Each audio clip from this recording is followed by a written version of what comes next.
సంసార కెరటాలు 10వ భాగం. ఏమైంది? ఎందుకిలా జరిగింది? ఇలా జరగటం నిజమేనా?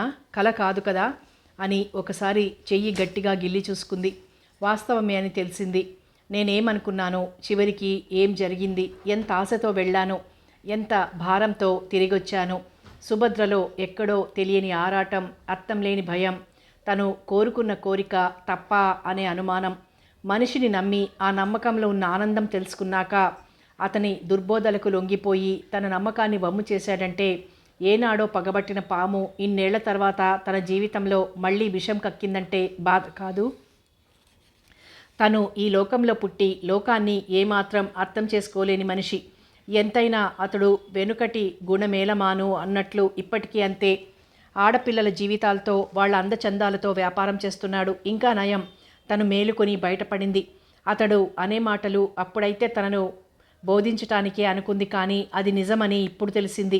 తను అక్కడే ఉండి ఉంటే డబ్బు పిచ్చి ముదిరి తన్నొక వ్యభిచారిణిగా మార్చేవాడే. ఏ దేవుడో కనికరించాడు. అయినా పుర్రెకు పుట్టిన బుద్ధి ఇంకా పుడకలతోనే పోవాలి. రాఘవరావు అంటే ఒక మంచి అభిప్రాయం ఏర్పరచుకుంది తను. రేపో మాపో అతనితో కలిసి జీవితాన్ని పంచుకోవాలి అనుకుంది. ఇద్దరి అభిప్రాయాలు కలిశాయి కనుక ఇంకా మరే అడ్డు లేదనుకుంది. కానీ చివరికి ఎద్దు ఎండకు లాగితే దున్న నీడకు లాగినట్లయింది. రెంటికి లంగరు కుదరదని తేలిపోయింది. తను కన్న కలలన్నీ ఏమాత్రం జ్ఞానం లేని మొరటు మనిషి కల్లలుగా చేసిన తన జీవితాన్ని నాశనం చేశాడు. తన నమ్మకానికే నిప్పంటించాడు. రాఘవరావుకి తన గురించి మంచి అభిప్రాయమే ఉంది. అందుకే అతనికి మాట ఇవ్వటం కోసం చాలా ఆలోచించాడు. కానీ తన దురదృష్టం రాహులా తరుముకొచ్చి అతడి చేత మాట ఇప్పించేసింది. పోనీ తను మళ్ళీ రాఘవరావు ఇంటికి వెళ్ళి అతనికి సంగతంతా వివరంగా చెప్పి ఆ మోసగాడి మాట నమ్మవద్దని చెబితే ఈ పెళ్లికి ఒప్పుకుంటాడేమో. మనిషి చాలా మంచివాడే, కానీ ఉన్నది ఒక చెడ్డ అలవాటు, తాగుడు. రజని చెప్పినట్లు అన్ని మంచి గుణాలున్న మనిషిలో ఏదో ఒకటి అరా చెడు గుణాలు ఉండవచ్చు. అది తను సర్దుకుపోవచ్చు. రేపు పెళ్ళయ్యాక కూడా అతను రాఘవరావు కోసం ఇక్కడికి వస్తూనే ఉంటాడు. తనని గురించి అలా చెడుగా చెబుతూనే ఉంటాడు. బ్రహ్మకైనా పుట్టు రిమ్మ తెగులు అన్నట్లుగా వినగా రాఘవరావుకి మనసు భరించి తనను బయటికి గెంటితే స్నేహితుడి మాటలకు విలువ ఇచ్చే మనిషి అని ఇందాకే తెలిసిపోయింది. అప్పుడు తన పరిస్థితి సింహం నోట్లోంచి తప్పించుకొని పులి నోట్లో చిక్కుకున్నట్లవుతుంది. ఇద్దరూ కలిసి తనను పిల్లల్ని కూడా బ్రతకనివ్వరేమో. అప్పుడు తన నాశనం తనే కోరుకున్నట్లవుతుంది. ఇంకా నయం, తను లోపలికి వెళ్ళింది కాదు, అవమానాల పాలయ్యేది. కాస్త విచక్షణ జ్ఞానం కలిగి ప్రవర్తించింది.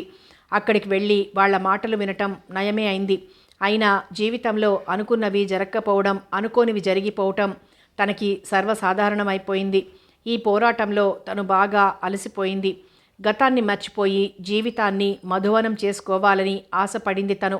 కానీ చెడు మాటల ప్రభావానికి లొంగిపోయి తన ఆశల్ని, నమ్మకాన్ని వమ్ము చేశాడు రాఘవరావు.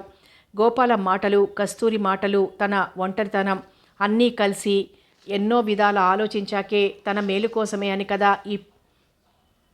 ఈ పెళ్లికి ఒప్పుకుంది. తనకు మాలిన ధర్మం లేదని ఒప్పుకుంది. తన జీవితం తను దిద్దుకోవాలని ఒప్పుకుంది. తనకో నీడ కావాలని ఒప్పుకుంది.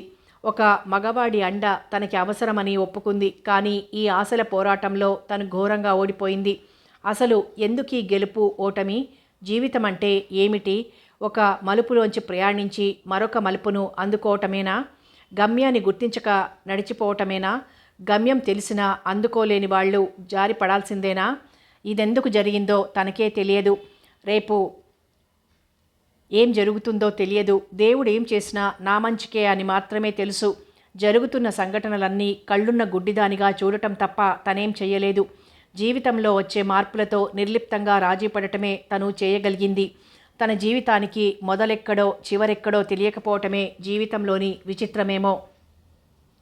సుభద్ర కలలన్నీ తుఫాన్లో చీకుకుని కల్లోలమైపోయాయి. ఆమెలో చైతన్యం దాదాపు నశించిపోయింది. మనిషి జీవోత్సవంలా మారిపోయింది. జీవిత రంగం నుంచి విరమించబోయే సూత్రధారిణిలా ఉంది ఆమె మానసిక పరిస్థితి.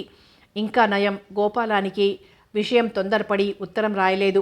వాళ్ల ముందు తను తలెత్తుకోలేకపోయేది. ఇంకా ఎన్నో కలలతో జీవితంలోకి ప్రవేశించింది. చివరికి ఒంటరితనం అనే ముసుగులోంచి తనంతట తాను బయటపడి వెలుతురు కోసం చేసిన ప్రయత్నమంతా చివరికి బూడిదలో పోసిన పన్నీరులా వ్యర్థమైంది. అందుకే అంటారు, అదృష్టవంతుల్ని చెరిపేవారుండరు, దురదృష్టవంతుల్ని బాగు చేసేవారుండరు అని. రెండు వర్గాలకి సమన్వయం కుదరదు. పాత జీవితాన్ని పడగొట్టి కొత్త జీవితాన్ని పునఃప్రతిష్ఠించాలని ఆశపడ్డది. అది మధ్యలోనే ఆగిపోయింది. తను ఏం కోరుకుంది, ఏం సాధించగలిగింది? అంతా విధి విలాసం. విధి తనకు తానుగా ఈ అవకాశాన్ని అందించి అది అందుకునేలోగానే తిరిగి తీసుకుపోయింది. కలిసి బ్రతకాలనుకున్న మనిషికి వ్యక్తిత్వం, స్థిరత్వం లేకపోయాక ఏమనుకుని ఏం లాభం? మొదట్లో ఆ మనిషిని వజ్రం అనుకుని నమ్మింది. చివరికి అది గాజు పెంకని తెలిసి దూరంగా తొలగిపోయింది. ఇక నుంచి జీవితంలో ఎన్ని కష్టాలొచ్చినా, ఎన్ని సుఖాలొచ్చినా, ఎన్ని సమస్యలు ఎదురైనా పొంగిపోక, కృంగిపోక అతి సామాన్యంగా వాటిని ఆహ్వానించటం నేర్చుకోవాలి. వాటికి అతీతంగా బతకటం మొదలుపెట్టాలి. ఇక జీవితంలో పెళ్ళి అనే మాటకు చుక్క పెట్టాలి. ఇటువంటి ప్రలోభాలకు లోనై బంధాలు పెంచుకోవటం వల్ల చివరికి మిగిలింది బాధే. జీవితంలో తను నేర్చుకున్న పాఠాలన్నీ అనుభవాలే. బ్రతుకు మీద విరక్తి పెంచుకోకూడదు, భవిష్యత్తు మీద ఆశలు పెంచుకోవాలి, అంతే. ఎంత సమాధానపడ్డా సుభద్ర కాలకూట విషం మింగినట్లు శూన్యంలోకి చూస్తూ దిగులుగా కూర్చుంది. ఈ విషయం ఇంతవరకు రహస్యంగా ఉంచటమే మేలైంది. ఇదే బట్టబయలైతే ఈ సమాజంలో విషసర్పాలు, తోడేళ్లు, రాబందులు లాంటి మనుష్యులుంటారనే మన పెద్దలు ఆడదాని వయసును బట్టి తండ్రో, భర్తో, కొడుకో అండగా ఉండాలని చెప్పారు. మనుష్యుల మధ్య బ్రతుకుతూ సాటి మనిషిని చూసి భయపడడం ఎంత దారుణం! చివరికి తన జీవితం ఎంత అసహ్యమైపోయింది. తను ఈ వివాహానికి ఒప్పుకోవటమే ఈనాటి తన క్షోభకి కారణం అనుకుంటే సుభద్రకి దుఃఖం కట్టలు తెంచుకొని వరదవాహినిలా పొంగుకొచ్చింది. దిండులో తలదూర్చి భోరున విలపించింది. అంత దుఃఖంలోనూ సుభద్రకి ఒక ప్రశ్న ఉదయించింది. తను ఉద్యోగం చేసేది ఎక్కడో అతనికి తెలిసిపోయింది. కొంపదీసి ఇక్కడికి రాడు కదా, అంత ధైర్యం చేయగలడా? ఏమో, తను రాఘవరావును పెళ్లి చేసుకోబోతోందని తెలుసుగా, స్నేహితుడు మాట ఇచ్చాడని ఊరుకుంటాడేమో. ఎంతైనా తెగించగల దుర్మార్గుడు. ఇంత చేశాక ఇంకా ఏం చేయడని నమ్మకూడదు. భగవాన్, నా జీవితాన్ని ఎందుకిలా బాధిస్తున్నావయ్యా? ఎందుకిలా సమస్యల వలయంగా మారుస్తున్నావు? ఈ బాధలు, కష్టాలు భరించమనే బదులు నన్ను తీసుకుపోరాదు? కన్నతండ్రిని దూరం చేశావు, కట్టుకున్న భర్తని వ్యసనపరుణ్ణి చేశావు, ఆదుకున్న వారిని, అభిమానం చూపించే వారిని దూరం చేశావు, పెళ్లాడదామనుకున్న మనిషికి అనుమానాన్ని రగిలించి దూరం చేశావు. ఇంకా ఏం చేయదలుచుకున్నావయ్యా? నా మీద ఎందుకిలా కక్ష కట్టావు? ఇది ఏ జన్మలోనో తగిలిన శాపమా, లేక ఈ జన్మలో చేసిన పాపమా? నువ్వే నిజంగా దీనుల్ని రక్షించే దయామయుడవైతే నా గోడు నీకు వినిపించటం లేదా? వినిపించి కూడా ఊరుకున్నావా? ఎందుకు తండ్రి నాకు ఈ పరీక్ష? సుభద్రకి వాళ్ళిద్దరి మీద చెప్పలేనంత కసిగా ఉంది. ఇద్దరిని నరికి పారేయాలని ఉంది. దుర్బోధలు బోధించేది ఒకరు, దానికి లొంగిపోయేది మరొకరు. ఏం మనుషులు! ఇలా ఆలోచిస్తూనే ఎప్పుడు తెల్లారింది కూడా తెలియని కాళరాత్రిని తెల్లార్చింది సుభద్ర. వారం రోజుల గడువు కాక ఇంకా 5 రోజులు గడిచిపోయాయి. సుభద్ర రాఘవరావుని ఏం అడగలేదు. తన అభిప్రాయం ఇది అని చెప్పనూ లేదు. మామూలుగా తన పని తను చేసుకుపోతోంది. ఓ సాయంత్రం సుభద్ర ఇంటికి వెళ్ళిపోతుంటే వెంట వచ్చిన రాఘవరావు, సుభద్ర గారు, నన్ను క్షమించండి, ఈరోజు మీకు ఇలాంటి విషయం చెప్పాల్సి వస్తుందని అనుకోలేదు నేను అన్నాడు తల వంచుకొని. ఇలాంటి విషయం వినాల్సి ఉంటుందని నేను అనుకోలేదు, చెప్పండి అంది. అదే, నేను కొన్ని కారణాల వల్ల పెళ్లి చేసుకునే ఉద్దేశాన్ని విరమించుకుంటున్నాను. మీకు లేనిపోని ఆశలు కలిగించాను. I'm very very sorry. పర్వాలేదు, మీరు నా అంగీకారం తీసుకోలేదు కనుక నేనేం అనుకోను. కానీ ఒక్క మాట మీతో చెప్పాలనుకుంటున్నాను అంది ధైర్యంగా. ఏమిటో చెప్పండి అన్నాడు ఆశ్చర్యంగా. ఒక్కొక్కసారి మనం అబద్ధాన్ని కూడా ఇతరుల కళ్ళతో చూసి, ఇతరుల చెవులతో విని నిజమని నమ్ముతాం. అది నిజమో అబద్ధమో అని ఆలోచించకుండానే ఒక నిశ్చయానికి వచ్చేస్తాం. దానివల్ల ఎదుటి వాళ్లకు మనం కలిగించే బాధని ఏమాత్రం గమనించం. అందుకని కొన్ని విషయాల్లో మన స్వశక్తి ఉపయోగించి తాడుని పాము అని భ్రమపడటం మానాలి. నన్ను గురించి మీకు ఇదివరకున్న అభిప్రాయమే ఇప్పుడు ఎప్పుడూ ఉండాలని అనుకుంటున్నాను. ఇదే నేను మీకు చెప్పాలనుకున్న విషయం. వస్తానండి అంటూ అతని నోటి వెంట మరో మాట రావటానికి కూడా అవకాశం ఇవ్వకుండా వెళ్ళిపోయింది సుభద్ర. రాఘవరావుకి ఆమె మాటలు కొరడా దెబ్బలా తగిలాయి. ఈ విషయం సుభద్రకి ఎలా తెలిసిందని తల బద్దలు కొట్టుకున్నా ఏం అర్థం కాలేదు. కాలం ముందుకు నడుస్తూ సుభద్ర దుఃఖాన్ని వెనక్కి నెట్టేసింది. తన బాధను మర్చిపోయి దైనందిన కార్యక్రమాల్లో పడి మళ్ళీ పూర్వపు సుభద్రైపోయింది. విషయమంతా వివరించి కస్తూరికి ఉత్తరం రాసింది. ఇక తను వివాహం మాట జీవితంలో తలపెట్టనని, జరిగిన దానికి చింతిస్తూ నువ్వు కోరక చిన్న వరం కోరితే భగవంతుడు దాన్ని నీకు ఫలించకుండా చేశాడు. విధి ఆడే వింత ఆటలో మనమంతా పావులం. నీ జీవితం ఈ పెళ్లితో సాఫీగా సాగిపోతుందని ఆశపడ్డాను. ఇక నుంచి నువ్వు ఏ మగాడిని నమ్మకు. నువ్వు ఒక నిశ్చయానికి వచ్చావు కనుక నీ జాగ్రత్తలో నువ్వు ఉండు. దీన్నే మనసులో పెట్టుకుని వ్యాకుల పడకు. గోపాలం గారికి ఈ విషయం తెలియజేయకపోవడమే నయమైంది. నీ నుంచి శుభవార్త కోసం ఎదురుచూస్తున్న నాకు ఈ ఉత్తరం శరాఘాతంలా తగిలింది. నువ్వెలా తట్టుకోగలిగావో అని చాలా కంగారు పడ్డాను. ఏనాడో విడిపోయిన నీ భర్త ఇంకా కక్షతో ఇంతకు తెగించాడంటే నాకు చాలా ఆశ్చర్యంగా ఉంది. గుడ్డిలో మెల్ల అన్నట్లు నీ దగ్గరకు వచ్చి ఇంకా గోల చెయ్యలేదు. ఆ రాఘవరావుతో కూడా ఎక్కువగా మాట్లాడకు. తోడేళ్ల మందలాంటి సమాజంలో నువ్వు ఎలా ఎదురీదుతావో అని నాకు భయంగా ఉంది. నీకు వీలైతే 10 రోజులు సెలవు పెట్టి పిల్లల్ని తీసుకుని నా దగ్గరకు రా. కొంచెం నీకు ఓదార్పు లభించినట్లుగా ఉంటుంది. బాధల్లోనే మనిషికి ఓదార్పు అవసరం. జరిగిన దాన్ని బట్టి చూస్తే నీకు చివరిగా సలహా ఇచ్చి నేను నీ బాధకి కారణమయ్యానేమో అనిపిస్తోంది. ఏదైనా నువ్వు రాఘవరావు ఇంటికి వెళ్ళటం ఒక విధంగా మేలే జరిగింది. అతని అసలు రూపం నువ్వు గుర్తించే అవకాశం కలిగింది. నిన్ను తలుచుకుంటే నాకు చాలా బాధగా ఉంది. నువ్వు తప్పకుండా బయలుదేరరా అంటూ పెద్ద ఉత్తరమే రాసింది కస్తూరి.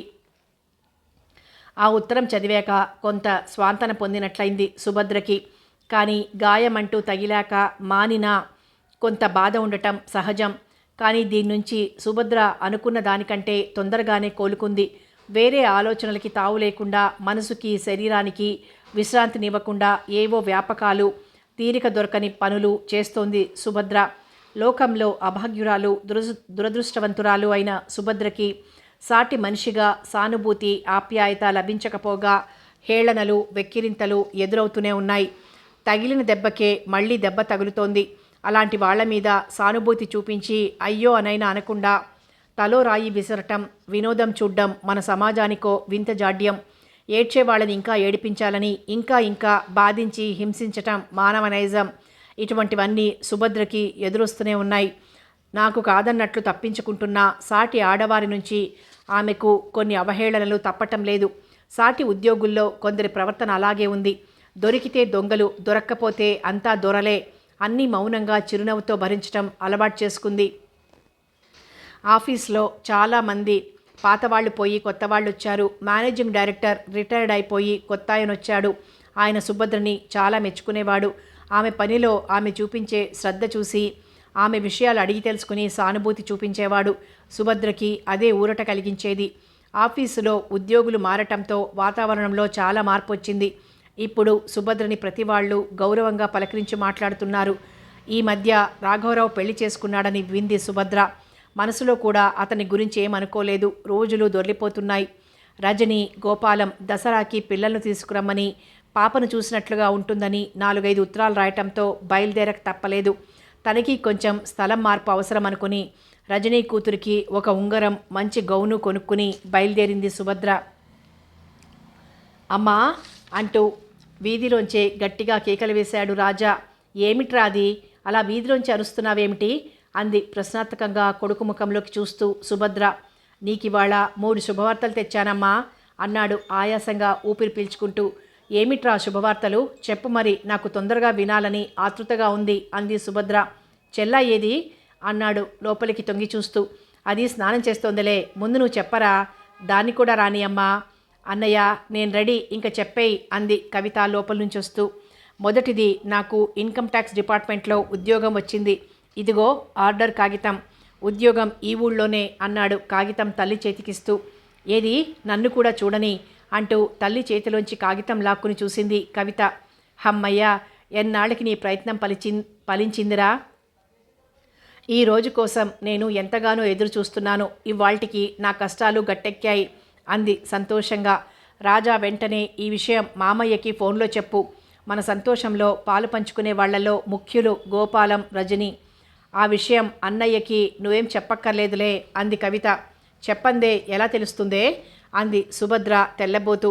ఈ పాటికి ఈ విషయం సీతాదేవి గారికి తెలిసిపోయే ఉంటుంది అంది తమాషాగా రాజా వంక చూసి నవ్వుతూ. ఏయ్, ఆ మాటే అనవద్దన్నాను. సీత నాకు ఎంత ఫ్రెండ్ అయినా అమ్మకు ముందు చెప్పకుండా ఆవిడకే చెప్పేస్తానా? ఈ మాట అన్నావంటే జాగ్రత్త, నీ అల్లరి మరీ మితిమీరుతోంది అంటూ చెల్లెలి చెవులు మెలేశాడు. బాబోయ్ వదులు, సీతనేం అనలేరా బాబు, వదులు. అమ్మా చూడవే అన్నయ్య అంటూ రాజా చేతిలోంచి చెవి వదిలించుకుంది కవిత. అమ్మా ఇంకా రెండో వార్త, మన అల్లరి కోతి బిఏ క్లాస్లో పాస్ అయింది, ఇదిగో సాక్ష్యం అంటూ పేపర్ చూపించాడు. ఆ నిజంగానే? ఏది ఏది పేపర్ నన్ను చూసుకొని అంటూ పాస్ అయిన ఉత్సాహంలో తన్ను అల్లరి కోతి అన్న మాట మర్చిపోయి రాజా చేతిలోంచి పేపర్ లాక్కోబోయింది కవిత. అబ్బా ఆశ, అంత తేలిగ్గా ఇస్తానేం అంటూ పేపర్ చేత్తో పైకెత్తి పట్టుకుని చెల్లెల్ని ఏడిపించసాగాడు. ఇవ్వరా రాజా, దాన్ని చూసుకొని అని తల్లి అనటంతో పేపర్ ఇచ్చేశాడు.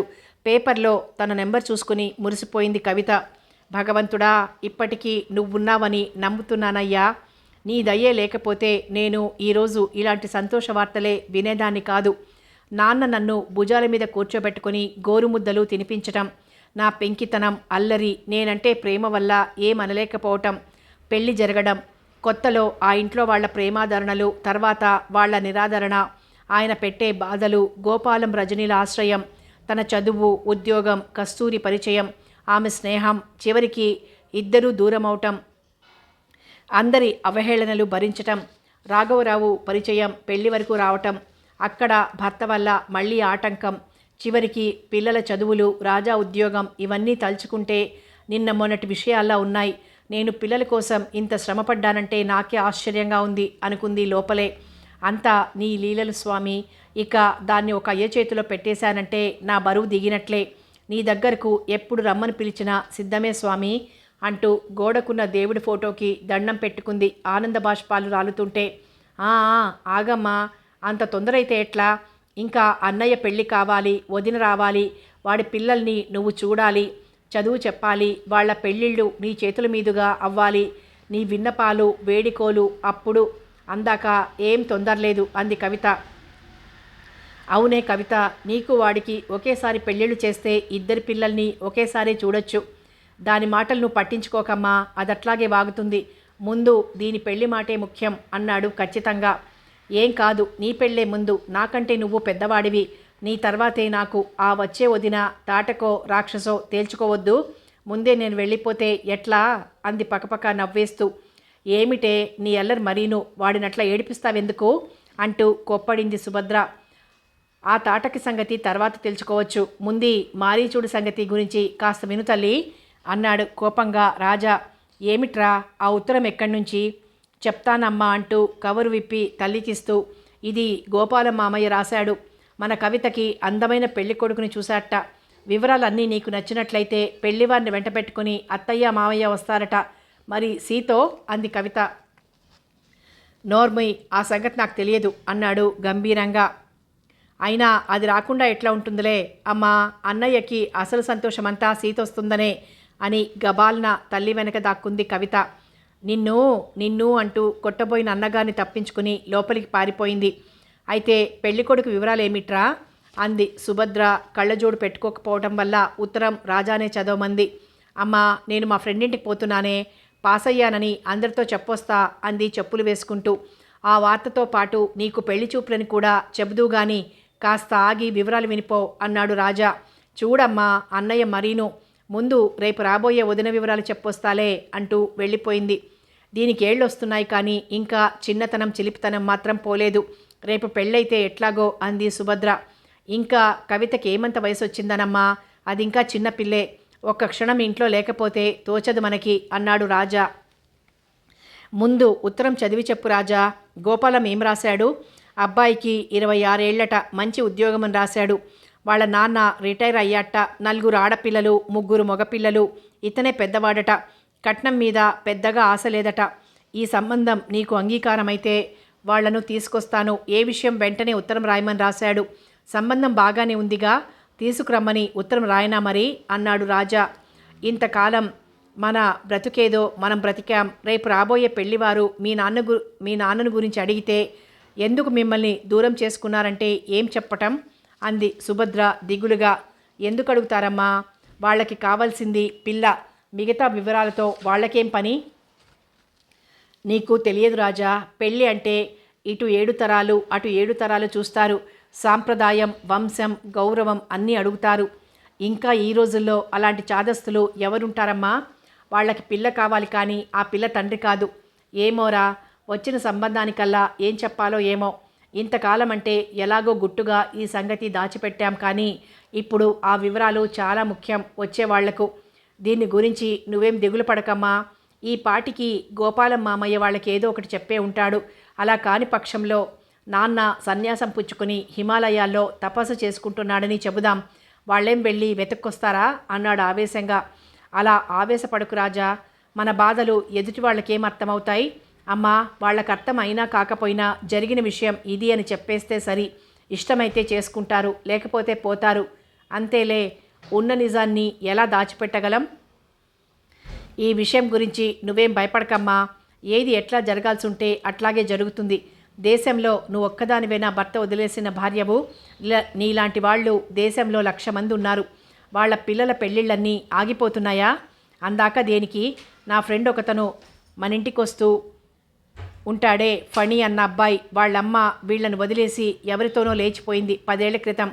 1-2 సంబంధాలు, తల్లి లేచిపోతే పిల్ల మాత్రం అలా చేయదాని తిరిగిపోయారు. కట్నం ఎంత ఇస్తామన్నా సంబంధం కుదరలేదు. మొన్న ఈ మధ్యే ఓ సంబంధం వాళ్ళంతటా వాళ్లే వచ్చి పిల్ల బాగుందని అన్నీ తెలిసి కూడా కానీ కట్నం లేకుండా పెళ్లి చేసుకున్నారు. ఆ అమ్మాయి హాయిగా ఉంది ఇప్పుడు. అలాంటి వాళ్ళు బోలెడు మంది. ఈ రోజుల్లో కాని పనులు చేసిన వాళ్లే సంఘంలో ఘరానాగా బ్రతుకుతున్నారు. మనమేం తప్పుడు పనులు చేయనప్పుడు ఎందుకు భయపడాలి? ఈ విషయం గురించి ఇంకేం ఆలోచించకు. వాళ్ళని తీసుకురమ్మని మామయ్యకి ఇప్పుడే ఉత్తరం రాస్తాను అన్నాడు స్థిర నిశ్చయంతో.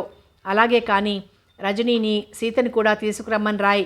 నీకు ఉద్యోగం వచ్చిందని, కవిత పాస్ అయిందని రాయ్ అంటూ వంటింట్లోకి వెళ్ళిపోయింది సుభద్ర. నేను ముందే చెప్పాను ఇలా జరుగుతుందని, చూసావా అంది బాధగా రజని. పోనీమ్మా, ఇప్పుడేమంత మునిగిపోయిందని? వాళ్ళు మూర్ఖులు కాబట్టే ఆ ఒక్క విషయానికి ప్రాధాన్యత ఇచ్చి బంగారం లాంటి పిల్లను వదులుకున్నారు. అయినా నా చెల్లెల్ని చేసుకోవటానికి వాళ్ళకి అదృష్టం ఉండొద్దు? నాకు దీని పెళ్లి కుదిరేదాకా బెంగగానే ఉంటుందిరా అంది సుభద్ర. బెంగ దేనికమ్మా? అలాని బాధపడుతూ నువ్వు చేయగలిగింది ఏం లేదు. ఇలాంటి వాటికి నువ్వు అతీతంగా ఉండు. మమ్మల్ని పెంచి పెద్ద చేయటానికి నువ్వు ఇంతకంటే ఎక్కువ మాటలు, నిందలు, అవమానాలు, కష్టాలు సహించావు. నిష్ఠూరాలు, హేళనలు భరించావు. వాటికంటే పెద్దదా ఈ విషయం? మనలో ఏ మాలిన్యం లేనప్పుడు ఇతరుల మాటలకి మనం భయపడకూడదు. పిల్ల తండ్రిని గురించి మాకింకా అనుమానాలు తీరలేదు. అందుకని మీ సంబంధం విరమించుకుంటున్నాం అని కదూ రాశారు? అవును, ఏదో సంబంధం వచ్చిందని సంబరపడ్డాం. రాను వచ్చింది, వెళ్ళను వెళ్ళింది. పాపం గోపాలం వాళ్ళను వెంట తీసుకుని ఒక్కడు వచ్చినా 100 రూపాయలు వదిలాయి. ఇస్తానంటే తీసుకోడు. మొదటి నుంచి మావయ్యది అదే తత్వం. ఈనాటికి ఆ అలవాటు మారలేదు. నాకు సొంత అన్నా తమ్ముడు కాకపోయినా, ఏ బంధుత్వం లేకపోయినా సొంత చెల్లెలి కంటే ఎక్కువగా చూస్తున్నాడు. పిల్ల పెళ్లి బాధ్యత నెత్తిన వేసుకున్నాడు అంది భారంగా సుభద్ర. అసలీ చుట్టరికాలు, బంధుత్వాలు కంటే స్నేహితులే నయమమ్మా. బంధువులమంటూ రాబందుల్లా ఇంట్లో పడి తిని మన ఎదుట ఒక మాట, చాటున ఒక మాట చెప్పి లేనివన్నీ ప్రచారం చేస్తారు. దేవుడి దయ వల్ల మనకి అలాంటి వాళ్ళు లేనందుకు మనం చాలా సంతోషించాలమ్మా. దేవుడు ఏం చేసినా మన మేలుకే అంటారు, అందుకే అంది సుభద్ర. సుభద్ర 40 పడి దాటింది. జుట్టంతా తెల్లబడిపోయింది. సాధారణ నూలు చీర జాకెట్తో మనిషి చాలా నిరాడంబరంగా ఉంది. భర్త బ్రతికున్న గుర్తుగా మెడలో దాచుకున్న మంగళసూత్రం ఒక్కటే ఆమెకి మిగిలింది. అదైనా ప్రాణాలకు తెగించి పోరాడితే తక్కువ వయసులో ఎక్కువ అనుభవాలు జీర్ణించుకుపోయాయి ఆమెలో. ఆదివారం సెలవు కావటంతో నిద్రపోతోంది సుభద్ర. టెలిగ్రామ్ అన్న కేక విని క్యారమ్స్ ఆడుకుంటున్న రాజా, కవిత లేచి వెళ్లారు. సుభద్రకి కూడా ఆ మాటలు వినిపించడంతో లేచొచ్చింది కంగారుగా. టెలిగ్రామ్ ఎక్కడి నుంచిరా రాజా అంది ఆదుర్దాగా. గోపాలం మావయ్య అత్తయ్యతో, సీతతో రాత్రికి ఇక్కడికి వస్తున్నట్ట. ఆ విషయమే టెలిగ్రామ్ ఇచ్చారు. ఇంత అర్జెంటుగా టెలిగ్రామ్ దేనికి? మొన్ననేగా వచ్చి వెళ్ళాడు. పైగా రజనీ, సీత కూడా వస్తారని ఇచ్చాడు అనుకుంది సుభద్ర ఏ విషయం తెలియక. అమ్మా, సీతకి సంబంధం ఏదైనా చూశాడేమో, పెళ్లి చూపులకి ఇక్కడికి వస్తున్నారేమో అంది కవిత. ఆ మాట వినగానే రాజా ముఖం వెలవెలపోయింది. మొన్న వచ్చినప్పుడు అలాంటిదేమన్నా ఉంటే చెప్పేవాడేనే అంది ఆలోచిస్తూ. రాజా అక్కడి నుంచుని వాళ్ల మాటలు వింటూ భరించలేక గదిలోకి వెళ్ళి కళ్ళు మూసుకుని పడుకున్నాడు. అతని మెదడు నిండా సీతను గురించిన ఆలోచనలే. గోపాలం మామయ్య సీతకి నిజంగానే సంబంధాలు చూస్తున్నారా? అందుకేనా అత్తయ్యని సీతని తీసుకురావటం? సీతను తను గాఢంగా ప్రేమిస్తున్నాడు. కవిత పెళ్లి అయిపోగానే ఈ విషయం అమ్మతో చెప్పి సీతను పెళ్లి చేసుకోవాలని నిశ్చయించుకున్నాడు. సీత కూడా మొన్న సంక్రాంతికి వచ్చినప్పుడు తనంటే ఇష్టమే అని చెప్పింది కదా. మళ్ళీ ఈ అవాంతరం ఏమిటి? సీత నాకు దక్కుతుందా? తనకి సీత అంటే చాలా ఇష్టమని అత్తయ్యకి తెలుసు. తెలిసి కూడా సంబంధాలు చూస్తున్నారా? కనీసం సీత అయినా ఈ విషయం చెప్పాల్సింది. ఎంత ఆడపిల్ల అయినా సిగ్గుపడ్డా మీదు మిక్కిలికొస్తుంటే చెప్పొద్దు మరి. మావయ్య అమ్మ ఈ విషయం అడగలేదు కదా అని సంబంధాలు చూస్తున్నాడేమో. అలాంటిదేదన్నా ఉంటే సీత తనకు ఉత్తరం రాసేదేనే. తనకి ఉద్యోగం వచ్చిందని తెలిసి చాలా సంతోషించాడు కూడా. అలాంటప్పుడే మా అమ్మాయిని రాజాకు చేసుకొని ఒక్క మాట అమ్మని అడిగేయకూడదు. ఛీ, ఈ పెద్దాళ్ళు ఎప్పుడూ ఇంతే. పిల్లల మనసులు తెలుసుకోరు. పైగా ఏం తెలియనట్లు ప్రవర్తిస్తారు. రేపు మావయ్య రాగానే ఎందుకొచ్చాడో తెలుసుకుని అమ్మతో సూటిగా సీత విషయం చెప్పి తనది అనిపించుకోవాలి. తర్వాత ఎన్నాళ్ళాగినా పర్వాలేదు అనుకున్నా. కానీ రాజా మనసులో ఏవేవో అనుమానాలు కదిలి మనసుని బాధ పెడుతూనే ఉన్నాయి. రాజా పడుకోవటం చూసి కవిత బోర్డు కాయిన్స్ తీసుకుని పక్కింటికి వెళ్ళిపోయింది. సుభద్ర రాజా సంగతి ఎప్పుడో గ్రహించింది. అతడికి సీత అంటే ఇష్టమని. కవిత అలా అనగానే వాడు ముభావంగా గదిలోకి వెళ్ళి పడుకున్నాడంటే వాడి మనసు చివుక్కుమన్నదని తెలుసు. కానీ గోపాలం ఏమంటాడో. ఒక్కగానొక్క పిల్ల తనలాంటి పేదరాలి కొడుక్కి ఇవ్వాలంటే ఏమనుకుంటాడో. ఇంతకాలంగా వచ్చిపోతున్నా తనతో మాట మాత్రమైనా అనలేదు. రేపు గోపాలం వచ్చాక తనే కదిలించి చూడాలి. తన పిల్లలు వాళ్లకు నచ్చిన వాళ్ళనే చేసుకొని సుఖంగా ఉండాలి. తన జీవితంలో ఇన్నేళ్లుగా పోరాడుతూ వచ్చింది ఈ గెలుపు కోసమే అనుకుంది సుభద్ర.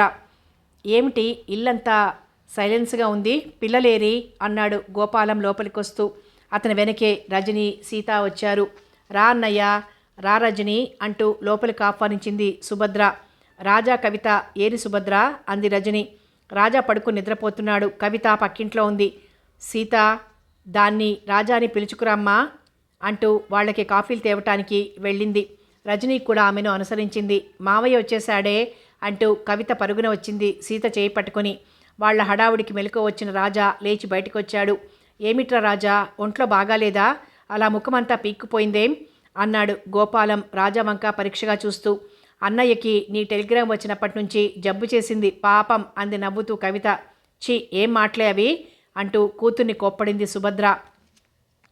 ఏమిటన్నయ్య టెలిగ్రామ్ ఇచ్చావు, అంత అర్జెంట్ విషయమా అంది సుభద్ర. అర్జెంటే మరి. కవితకి నిన్నే ఓ సంబంధం చూశాను.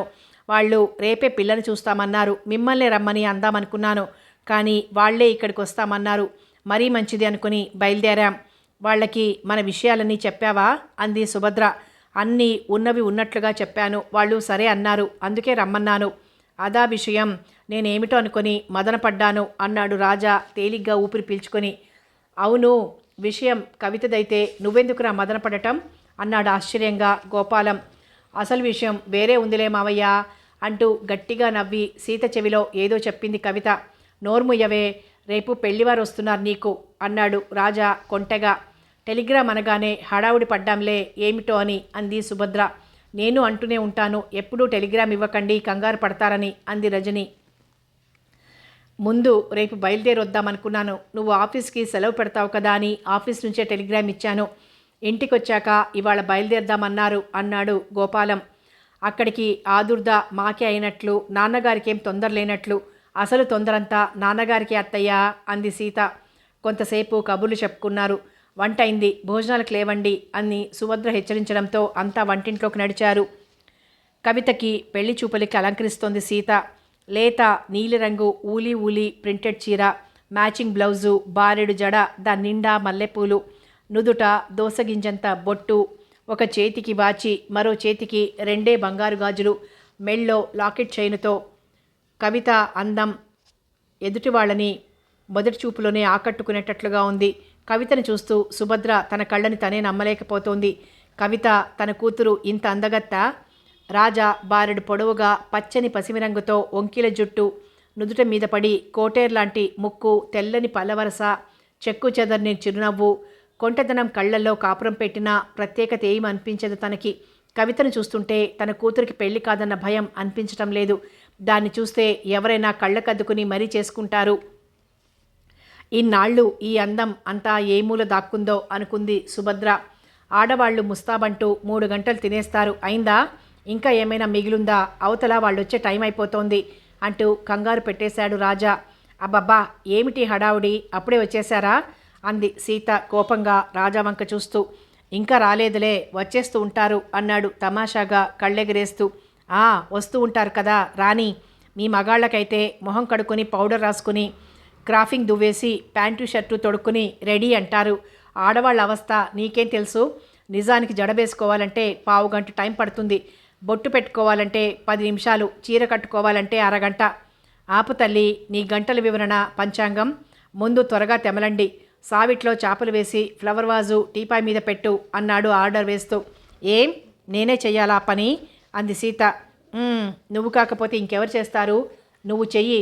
నా దగ్గర ట్విస్ట్ చేయటం మానేసి చేపల పరు, మిగిలిపోయిన మల్లెపూలు మాలకట్టు నేను పెట్టుకోవాలి. చెయ్యాలంటే ఎంత పనైనా ఉంది నీకు. నేను చెప్పిన పనులు 5 నిమిషాల్లో చేసేయాలి తెలుసా అంటూ పకపక నవ్వింది సీత. అమ్మో, సీత అంటే ఏమిటో అనుకున్నాను. మా అన్నయ్యకే పనులు చెబుతున్నావు, గడుగ్గా ఇవే అంది ఆశ్చర్యం నటిస్తూ కవిత. చెబుతుంది, చెప్పదు, 2 మొట్టికాయలు తినేదాకా అంతే అంటూ సీతను సమీపించకపోయేసరికి, ఏమిట్రా మీ అల్లరి, మరీ చిన్నపిల్లలైపోతున్నారు, నువ్వెందుకు ఇక్కడ అసలు? వెళ్ళి సావిట్లో కూర్చో, మావయ్య వాళ్ళని తీసుకొస్తూ ఉంటాడు అని సుభద్ర మందలించింది రాజాని. పోనీలే సుభద్ర, ఈ ఇంట్లో అల్లరి చేసే పిల్లలు ఎవరున్నారు కనుక కవితకి పిల్లలు పుట్టేదాకా వీడే చిన్నపిల్లాడు నీకు అంది రజని నవ్వుతూ. కవితకే కాదత్తయ్యా, సీతకు పుట్టేదాకా కూడాను అన్నాడు గట్టిగా. నా సంగతి నీకెందుకు, ఆడవాళ్లలో పెదబావలా అంది ఉక్రోషంగా సీత. పెదబావనే కాదు నీకు, చిన్నబావని కూడాను అంటుండగానే, రాజా వాళ్ళు వచ్చేశారా అని సుభద్ర గట్టిగా అరవటంతో రాజా వీధిలోకి వెళ్ళిపోయాడు. పెళ్లివారు అమ్మాయిని తీసుకురమ్మని చెప్పటంతో రాజా లోపలికి వచ్చాడు. పెళ్లి కొడుకు సినిమాలా హీరోలో ఉన్నాడు కదూ అంది సీత రాజాతో. ఆ అబ్బాయి తమ్ముడు ఇంకా బాగున్నాడు, నీకు గాని చూడమన్నావా అన్నాడు. నువ్వుండగా ఆ అబ్బాయి నాకెందుకు అంటూ రాజా చేతి మీద గట్టిగా గిల్లింది. అబ్బా అంటూ పారిపోతున్న సీతను తర్వాత చెప్తాను ఈ పని అన్నట్లు బెదిరించాడు. రజని పిల్లని తీసుకొచ్చి కూర్చోబెట్టింది. సుభద్ర కాఫీ కలుపుతోంది. పిల్లాడి తల్లి కవితను 4-5 ప్రశ్నలు వేసింది. అమ్మాయి బాగుంది అన్నట్లు అబ్బాయి కళ్ళతో సైగ చేయటం రాజా చూశాడు. రజని కాఫీలు తెచ్చిచ్చింది అందరికీ. అమ్మాయి తల్లేది అని అడిగిందావిడ. ఇంతవరకు సుభద్ర బయటికి రాకపోవడంతో గోపాలం వెళ్ళి సుభద్రను రమ్మన్నాడు. నువ్వు రజని ఉన్నారుగా అన్నయ్య, మళ్ళీ నేనెందుకులే అంది సుభద్ర. సుభద్ర, నీకేమైనా పిచ్చా? ఇప్పుడు నీకేమైందని? లేని తండ్రి ఎట్లాగూ లేడు, తల్లివి నువ్వైనా రాకుండా పిల్లాడిని చూడకుండా ఏమిటి? వాళ్ళేమనుకుంటారు? నీకేం భయం లేదురా, మనం అన్నీ చెప్పేశాంగా. ఇంటికి వచ్చిన వాళ్లతో నువ్వు మాట్లాడకుండా ఉంటే ఏం బాగుంటుంది? నేను, రజని, ఇంకా ఎంతమంది ఉన్నా నీ తర్వాతే సుభద్ర, రా అంటూ గోపాలం చెప్పటంతో సావిట్లోకి వచ్చింది సుభద్ర. మొదట సుభద్రను చూసి పోల్చుకోలేకపోయినా రెండోసారి పరికించి చూసి విస్తుపోయింది. సుభద్ర, నువ్వే కదూ అనుమానంగా దగ్గరకొస్తూ. అరే, నువ్వు కస్తూరివి కదూ అంటూ ఆప్యాయంగా దగ్గరకు తీసుకుంది సుభద్ర. ఎన్నాళ్ళకి కలిసాం సుభద్ర, నీ అడ్రస్ ఎక్కడో పోవడంతో మన మధ్య ఉత్తరాలు ఆగిపోయి మన స్నేహం నిలిచిపోయింది. అయితే ఈ పిల్ల నీ కూతురా? ఇంత ఉండేది ఎంత ఎదిగిపోయిందో, మళ్ళీ ఈ పెళ్లి చూపుల్లో కలుసుకున్నాం అంది అభిమానంగా. అయితే పెళ్లివారు మీరే అన్నమాట. ఈ అబ్బాయి నీ కొడుకా? ఎంత అదృష్టం. నేను నీకు చాలా ఉత్తరాలు రాశాను కస్తూరి, నీ దగ్గర నుంచి జవాబులు రాకపోవటంతో నన్ను మర్చిపోయావేమో అనుకున్నాను అంది కస్తూరిని కలుసుకున్న ఆనందంతో తబ్బిబ్బవుతూ. ఎంత మాట సుభద్ర, నిన్ను మర్చిపోగలనా? ఆయన ఉద్యోగం మానేసి వ్యాపారం పెట్టడంతో హైదరాబాద్లో ఉంటున్నాం. ఆ హడావిడిలో అడ్రస్ పారేసుకున్నాను. పోనీ ఎలా అయితేనేం ఇన్నాళ్లకు మళ్ళీ కలుసుకున్నాం. అన్నట్లు వీళ్లను నీకు పరిచయం చేయలేదు కదూ. ఆయన మా వారు, వీడు మా పెద్దవాడు కిషోర్, వీడు రెండోవాడు మధు అంటూ భర్త వైపు తిరిగి, నేను సుభద్రాని మీకు చెప్పేదాన్నే, ఈవిడే ఈ అమ్మాయి, ఆ అబ్బాయి 2 పిల్లలు అని భర్తకు పరిచయం చేసింది. ఒకరికొకరు ప్రతి నమస్కారాలు చేసుకున్నారు. ఈయన మా గోపాలం అన్నయ్య, ఈవిడే రజని, ఈ అమ్మాయి ఒక్కతే కూతురు వీళ్ళకి అని వాళ్ళకి చెప్పి, నేను కస్తూరి అని ఎప్పుడూ చెబుతూ ఉండేదాన్నే, ఈవిడే అంది సుభద్ర. మా సుభద్ర మాటల వల్ల మీరు పరిచయమే. కానీ మిమ్మల్ని చూడటం మాత్రం మొన్న మీ ఇంటికి వచ్చినప్పుడే అన్నాడు గోపాలం. ఆ మాటలకంతా నవ్వేశారు. అయితే ఇంకేం, అంతా కావలసిన వాళ్ళమే. ఇన్నాళ్ళకి ఈ పెళ్లి చూపుల వల్ల అంతా కలుసుకున్నాం. ఇన్నాళ్ళు ఒట్టి స్నేహమే ఉంది అందరి మధ్య. ఇక దాన్ని బంధుత్వంగా మార్చుకుంటే బాగుంటుంది అన్నాడు కస్తూరి భర్త మాధవరావు. మాదేముందండి, ఆడపిల్ల కలవాళ్ళం, అంతా మీదే భారం అన్నాడు గోపాలం నవ్వేస్తూ. పిల్లలంతా వీళ్ల పాత స్నేహం గురించి ఇదివరకే విని ఉన్నా నువ్వంటే నువ్వు అనుకోవటం చూసి ఆశ్చర్యపోతున్నారు. ఏం కోడలి పిల్ల, ఇంతకీ మా అబ్బాయి నీకు నచ్చినట్లేనా అంది కస్తూరి కవిత గడ్డం పట్టుకుని తలెత్తి. కవిత తల వంచుకొని సిగ్గుపడిపోయింది. ఆడపిల్ల అందరి ఎదుట ఎట్లా చెప్తుంది కస్తూరి? ముందు మీ అబ్బాయికే ఛాన్స్ ఇస్తున్నాం, చెప్పమను అంది రజని కస్తూరితో చనువుగా. ఏరా కిషోర్, నీ అభిప్రాయం ధైర్యంగా చెప్పేశాయి అంది కొడుకుతో. మీ ఇష్టమే నా ఇష్టం అన్నాడు కిషోర్ నవ్వుతూ. అందులోనే తెలుస్తోంది అబ్బాయి ఇష్టం, ఇక నీ కూతుర్ని చెప్పమను అంది కస్తూరి. అత్తయ్య, అబ్బాయి కవితకు ఎప్పుడో నచ్చాడు అని కాస్త గట్టిగానే అరిచింది సీత. అబ్బా, మైక్ పెట్టినట్లు ఏమిటి అరుపులు? ఇక్కడెవరికి చెవుడులేదులే అన్నాడు రాజా. నీకే చెవుడుందని గట్టిగా చెప్పాను అని వెక్కిరించింది సీత రాజాని. వచ్చిన దగ్గర నుంచి చూస్తున్నా వీళ్ళిద్దరినీ ఒక్క క్షణం కూడా పడదు కదా అంది సుభద్ర. ఇంకా ఆలస్యం ఎందుకు? మిగిలిన విషయాలు కూడా మాట్లాడుకుంటే ముహూర్తాలు పెట్టుకోవచ్చు. ఏమంటావు సుభద్ర అన్నాడు గోపాలం. నాదేముందన్నయ్య, అంతా మీ ఇష్ట ప్రకారమే కానివ్వండి. కవిత పెళ్ళి ఇంత తేలిగ్గా కుదురుతుందని కల్లో కూడా అనుకోలేదు నేను. కస్తూరి నేను వియ్యపురాళ్ళు కావాలని రాసుంది కాబోలు అంది సుభద్ర. ఇదంతా దైవ నిర్ణయం సుభద్ర, ఇక తేవాల్సింది కట్నం కానుకలు. కస్తూరి, మొహమాటం లేకుండా మీ దంపతుల ఉద్దేశం స్పష్టంగా చెప్పండి అంది రజని. భర్త వంక చూసింది కస్తూరి. నీ ఇష్టమే నా ఇష్టం అన్నట్లుగా తల ఊపాడు మాధవరావు. అయితే వినండి, మాకు కట్నాల మీద ఎప్పుడూ ఆశ లేదు. మా అందరి ఉద్దేశం ఒక్కటే, పిల్ల బాగుంటే చాలు అనుకున్నాం. డబ్బుకి మాకేం లోటు లేదు. పిల్లకి 10 కాసుల బంగారం పెడతాం, ఇంతకంటే మేం కోరుకునేదేం లేదు అంది కస్తూరి. కస్తూరి, నేను ఆడదాన్నని కట్నం ఇవ్వలేనని అనుకోవద్దు అంది సుభద్ర. లేదు సుభద్ర, నేను చెప్పేది నిజమే. పైగా ఇన్నేళ్లకి నా స్నేహితురాలి కూతుర్ని నా కోడలిగా చేసుకునే అదృష్టం కలిగింది. నాకు చాలా సంతోషంగా ఉంది. అంతకంటే కట్నం నాకేం కావాలి? మనమంతా బంధువులం కాబోతున్నాం. ముందు నీకు ఏదైనా పెట్టాలనిపిస్తే పిల్లకే పెట్టుకో వస్తు రూపంగా. నీకు నా కృతజ్ఞతలు ఎలా చెప్పుకోవాలో తెలియటం లేదు కస్తూరి అంది బేలగా సుభద్ర. సుభద్ర, నువ్వేమైనా కృతజ్ఞతలు చెప్పుకోవాలంటే అవి మొదట గోపాలం గారికి, రజనీకి చెప్పుకోవాలి. నువ్వు ఈనాడు ఈ స్థితిలో ఉన్నావంటే అది వాళ్ల చలవే. నువ్వు రుణపడి ఉన్నది కూడా వాళ్లకే. ఆ మాటలు సుభద్ర ఎన్నిసార్లు అందో నాకే గుర్తులేదు. మన మధ్య అలాంటి రుణాలకు కృతజ్ఞతలకు తావులేదు సుభద్ర. నువ్వు నీ స్వశక్తితో కష్టపడి పైకొచ్చావు. నేనిచ్చింది కేవలం నీకు చేయూత మాత్రమే. నీకు చేసింది చాలా స్వల్పం. ఇంకా ఆ విషయాలు మర్చిపో. నువ్వు నాకు చెల్లెలివి, నేను నీకు అన్నని. అన్నగా చెల్లెలికి సహాయం చేయటం నా కర్తవ్యం, బాధ్యత కూడాను. నన్నింకే పొగడకు అన్నాడు ఆప్యాయంగా గోపాలం. కట్నాల ప్రసక్తిని దాటేశాం కనుక ఇంక ముహూర్తాల సంగతే మిగిలింది. అదంతా గోపాలం గారిష్టం. ఆయన ఎప్పుడు ముహూర్తం పెట్టిస్తే మేమప్పుడే రెడీ అన్నాడు మాధవరావు. అయితే ఇంకేం, రేపు దగ్గరలో ముహూర్తం పెట్టించేద్దాం. ఆలస్యం అమృతం విషం అన్నాడు గోపాలం. ఆ పంచేయి అంది సుభద్ర. ఆ మాటల విలువ తనకు తెలుసు కనుక. ఇప్పటికీ సుభద్ర బరువు దిగింది. మేమే వెనకబడిపోయాం అంది రజని. అదేమిటి రజని, నువ్వు వెనకబడటమేమిటి? నీ కూతురు ముందడుగు వేస్తుంటే అంది సుభద్ర. ముందడుగా అదేమిటి అన్నారు రజని గోపాలం. దాన్నే అడుగన్నయ్య చెబుతుంది. ఛీ, నాకేం తెలియదు, నేనేం చేశాను అంది సిగ్గుపడుతూ సీత. నువ్వేం చేయలేదే, అంతా నీ మనసే చేసింది అంది సీత బుగ్గలు సాగదీసింది. ఇంతకీ నువ్వనేది అంది వాళ్ళ మాటలు అర్థం కాని రజని. మీ ఇద్దరికీ సీత పెళ్లిని గురించి బెంగక్కర్లేదు. దానికి తగిన వరుణ్ణి అదే ఎంచుకుంది. ఇక మీ అంగీకారమే కావలసింది అంది సుభద్ర. ఇది చెప్పా పెట్టకుండా ఇట్లా కొంప ముంచుతుందని నాకు తెలుసు. ఈ కాలం పిల్లలు కాలేజీ చదువులు మొదలుపెట్టి ప్రేమ దోమ అంటూ ఏదో గొడవలు తెస్తూనే ఉన్నారు. ఇంతకీ ఎవరా కుర్రాడు, యోగ్యుడేనా అన్నాడు గోపాలం సీత వంక కోపంగా చూస్తూ. సీత భయంగా సుభద్ర వంక చూసింది. భయం దేనికే పిచ్చిపిల్ల, చెప్పేసేయ్ నీ మనసులో ఉన్నదేదో. పోనీ నే చెప్పేస్తాలే అన్నాడు రాజా సీత అవస్థ చూడలేక జాలిపడుతూ. నేను చెప్తాలే అన్నయ్య, మా రాజా మీ సీత ఇద్దరూ ప్రేమించుకున్నారు. నీకేం అభ్యంతరం లేకపోతే 2 పెళ్ళిళ్ళు ఒకే పందిట్లో జరిపించేద్దాం. సీతని నా కోడలిగా చేసుకోవాలనే ఆశతో మీ ఉద్దేశాలేవో తెలుసుకోకుండానే అడిగేస్తున్నాను. ఏమంటావు రజని? అంది సుభద్ర. గోపాలం, రజని ఆశ్చర్యపోయారు సుభద్ర మాటలకి. ఏమలా ఆశ్చర్యపోతున్నారు? నా సంగతంతా మీకు తెలిసిందేగా అన్నయ్య. లేదు సుభద్ర, మా మనసులో ఆ ఉద్దేశం ఎప్పటినుంచో ఉంది. కానీ నీకు మేం చేసిన కాస్త సహాయానికి సీతను చేసుకోమంటే అందువల్లే నీకు సహాయం చేశామేమోనని నువ్వేమైనా అనుకుంటావని రజని అంటూ ఉండేది. అందుకే సాహసించి అడగలేకపోయాను. రాజా లాంటి అబ్బాయిని భర్తగా పొందే మా సీత చాలా అదృష్టవంతురాలు. నాకింతకంటే ఏం కావాలి? నేను 1000 జన్మలు తపస్సు చేసినా, ప్రపంచం అంతా గాలించిన రాజా లాంటి అల్లుణ్ణి సంపాదించలేను. నీ కూతురి పెళ్లి కుదర్చడానికి వచ్చి నా కూతురి పెళ్లి కుదిరినందుకు చాలా సంతోషంగా ఉంది. నీకు చాలా రుణపడి ఉన్నానమ్మా.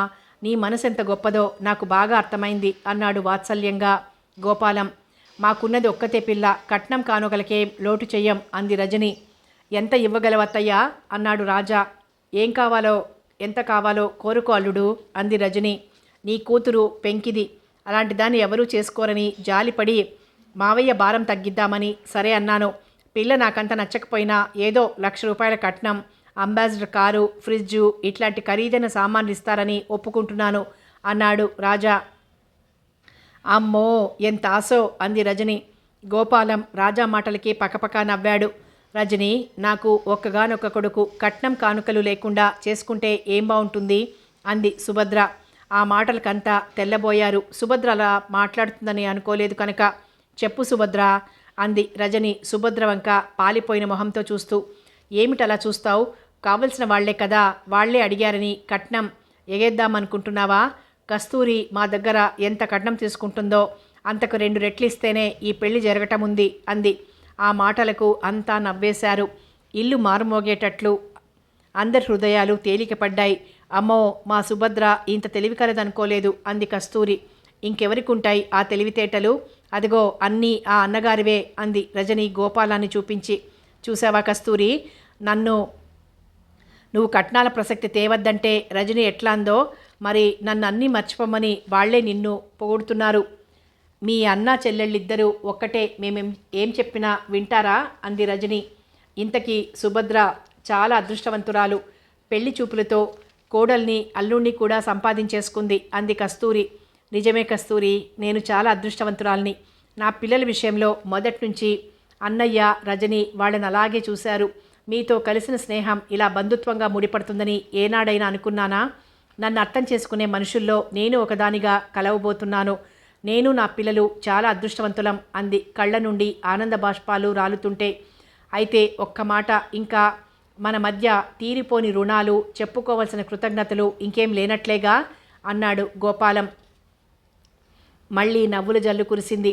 సుభద్ర, రజని మీరిద్దరూ వెళ్ళి భోజనాలు ఏర్పాటు చూడండి అంటూ గోపాలం హెచ్చరించడంతో అంతా మళ్ళీ వాస్తవంలోకి వచ్చారు. రజని దేనికన్నయ్యా, నేను లేను అంది సుభద్ర.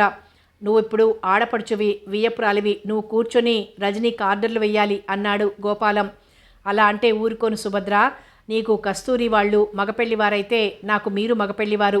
అందువల్ల నేనే కష్టపడక తప్పదమ్మాయి అంటూ వంటింటి వైపు నడిచింది రజని. అది నీ ఇంటికి వచ్చినప్పుడు రజని, ఇది నా ఇల్లు. నా ఇంట్లో మీరంతా అతిథులే. నువ్వు ఇలా వచ్చి కూర్చో ముందు. ఎందుకు ఇవన్నీ?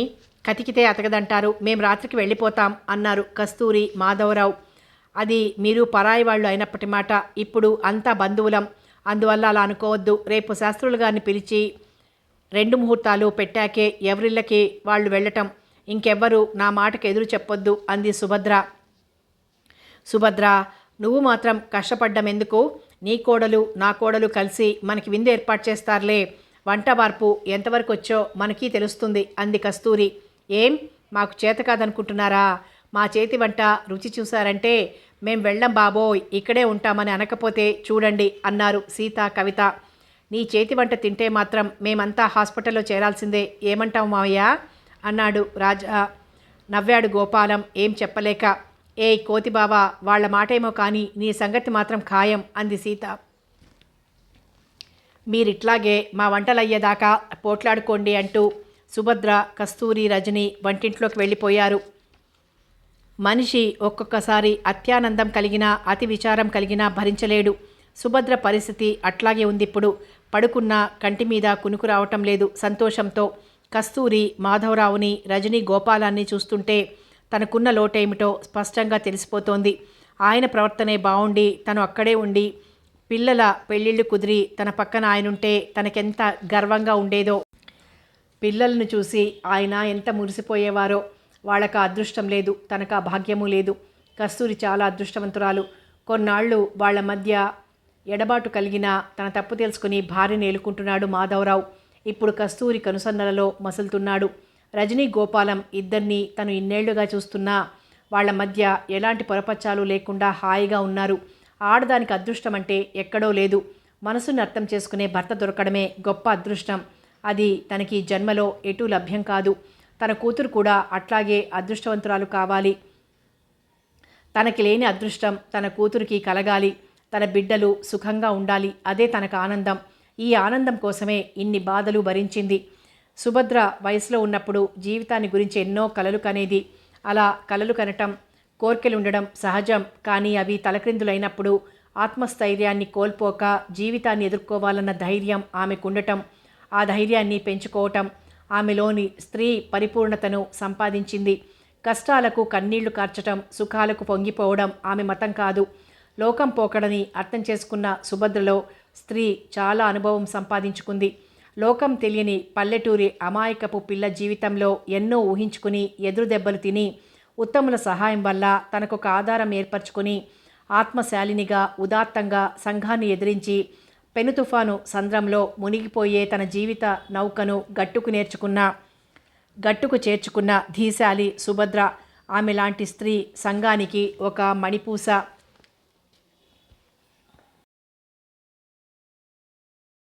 పెళ్లి పందిరంతా రంగురంగుల కాగితాలతో, పచ్చని మామిడి తోరణాలతో కళకళలాడుతోంది.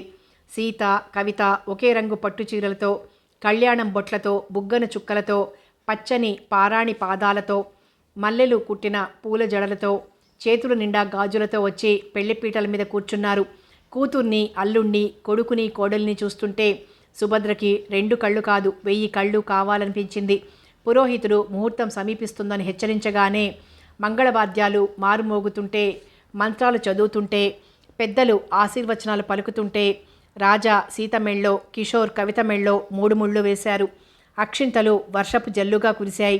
సుభద్రకి తన జీవితమే ధన్యమైనట్లు అనిపించింది. సుభద్రకు ఒక్కసారి భర్త గుర్తుకొచ్చాడు. అతను ఒక్కసారి వచ్చి వాళ్లను చూసి ఆశీర్వదిస్తే ఎంత బాగుండేదో అనిపించింది. అంతలోనే మనసు చిబుక్కుమంది.